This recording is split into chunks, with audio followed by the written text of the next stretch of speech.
ಸ್ಥಾನ ಹೊಂದದೇ ಇರುವವನು ದೇವರ ಮಗನಲ್ಲ. ದೀಕ್ಷಾ ಸ್ಥಾನ ಹೊಂದಿ ಯೇಸು ಕ್ರಿಸ್ತನನ್ನ ರಕ್ಷಕನಾಗಿ ಅಂಗೀಕರಿಸುವವನು ದೇವರ ಮಗ.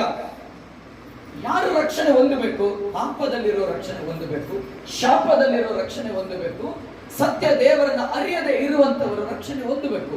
ಏನ್ ರಕ್ಷಣೆ ಬೇಕು? ಅವರಿಗೆ ನಿತ್ಯ ಜೀವ ಬೇಕು.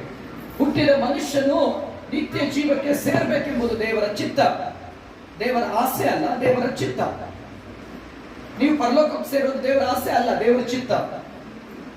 ಹುಟ್ಟಿದ ಮನುಷ್ಯನ ಅವನ ಆತ್ಮ ನರಕಕ್ಕೆ ಹೋಗದಂತೆ ಆ ಆತ್ಮ ಪರಲೋಕ ರಾಜ್ಯ ಸೇರ್ಬೇಕಂದ್ರೆ ಆ ಆತ್ಮವು ಪಾಪದಿಂದ ವಿಮೋಚಿಸಲ್ಪಟ್ಟಿರಬೇಕು, ಆ ಆತ್ಮವು ಶುದ್ಧವಾಗಿರಬೇಕು. ಹಾಗಾದ್ರೆ ನಮ್ಮ ಜೀವಿತ ಶುದ್ಧವಾಗಿದೆಯಾ? ಇಲ್ಲ, ಪಾಪದಿಂದ ತುಂಬಿದೆ. ಪಾಪದಿಂದ ತುಂಬಿದ್ರೆ ಅದಕ್ಕೆ ಏನ್ ಮಾಡಬೇಕು? ನಮ್ಮ ಆತ್ಮವನ್ನ ನೀರಿನಿಂದ ನಮ್ಮ ಶರೀರವ ತೊಳೆದ ರೀತಿ ತೊಳೆಯಕ್ಕಾಗುತ್ತಾ? ಆಗಲ್ಲ. ಪಾಪ ಮಾಡುವ ಈ ಶರೀರದಿಂದ ಪಾಪ ಮಾಡುವಾಗ ಆ ಪಾಪದ ಕಲೆ ಅಂಟುಕೊಳ್ಳೋದು ಶರೀರಕ್ಕಲ್ಲ, ಆತ್ಮಕ್ಕೆ. ದೇವರಿಗೆ ಆತ್ಮ ಅನ್ನೋದು ಬಹು ಅಮೂಲ್ಯ. ಅದಕ್ಕೆ ಬೆಲೆ ಕಟ್ಟಕ್ಕಾಗಲ್ಲ. ನಿಮ್ಮ ಆತ್ಮಕ್ಕೆ ಬೆಲೆ ಕಟ್ಟಕ್ಕಾಗಲ್ಲ.